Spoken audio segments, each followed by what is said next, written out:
I was 23, straight out of college, when I came to Mumbai in 2001. I had come from a small town in Rajasthan with a population of less than 2 lakh people. Mumbai was 80 times more crowded, and I was scared.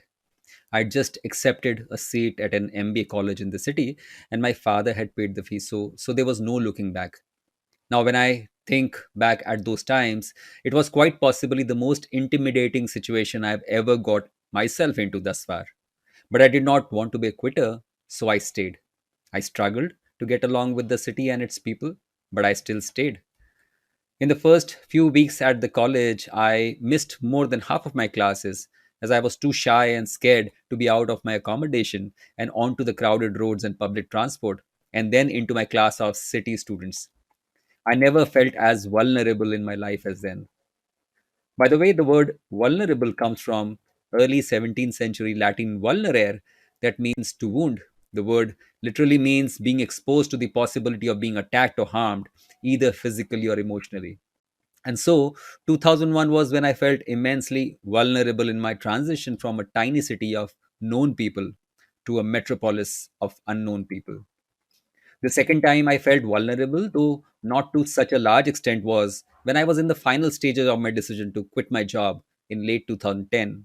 And this was despite not knowing where I would earn my bread from, and despite knowing that I had my second child on the way. I may have been slightly more mature by 2011, and thus the images of vulnerability from 2001 when I came to Mumbai, they are more vivid in my mind than that of when I was quitting my job in 2011.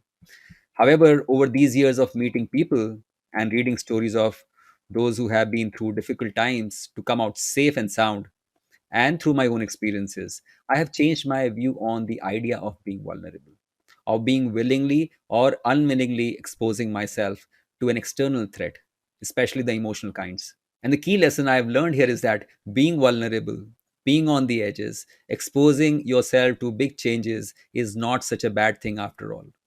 In fact, vulnerability is not a sign of weakness, but maybe our greatest measure of courage. Take the case of a seed. What would happen if the seed constantly tries to save itself? The answer is that a new life would simply be impossible. The seed goes through the struggle of losing what it believes is its identity. It becomes vulnerable and ultimately grows into a beautiful leafy tree that is abundant in fruit and flower and shade. This is also true of a caterpillar, which must first digest itself to become a beautiful butterfly. Without that vulnerability, that voluntary openness to transform, life will not sprout. Isn't that right? Anyways, after the initial years of big and small struggles in Mumbai, and then after quitting my job, I have seen my life transform over years. The struggles, the vulnerability still remains, but I see those as important building blocks in my journey of becoming a better human being. Almost 20 years ago, when I came to the city, I believed vulnerability was a liability. Now it has moved to the asset side of my life's balance sheet. And this very thought of being vulnerable reminds me of a small, beautiful poem from Erin Hansen that reads, "There is freedom waiting for you on the breezes of the sky. And you ask, what if I fail? Oh, but my darling, what if you fly?" Getting a new job or getting fired from it, starting a new business or closing one down, getting into a relationship or getting out of one, starting out as a new investor or losing money in stocks, investing in the future of businesses despite knowing that the future is unknown. These are all points in our lives that bring us face to face with vulnerability.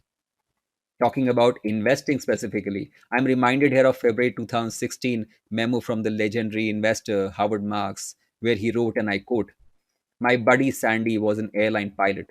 When asked to describe his job, he always answers, hours of boredom punctuated by moments of terror." He goes on to explain how investing follows a similar pattern, which is hours of boredom punctuated by moments of terror. Now, both these situations make us vulnerable. In the former, that is when we are bored, we are vulnerable to losing money. In the latter, when we are terrified, we are vulnerable to missing opportunities. But it is upon us how we deal with the vulnerability. Do we buckle under the fear of the unknown or have the courage to face up to it? And if we decide to face up to our fears, all we must do is to play our parts well and let go of what we do not control. Nature will take its course then, and a few years later, we may be surprised at what we were able to achieve just because we allowed ourselves to be vulnerable.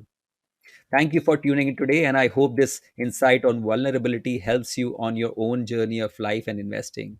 If you found this video helpful, please be sure to give it a thumbs up and subscribe for more content like this. Remember, it's all about learning and growing in life and as an investor, and we are doing it together here. Until next time, happy living and happy investing.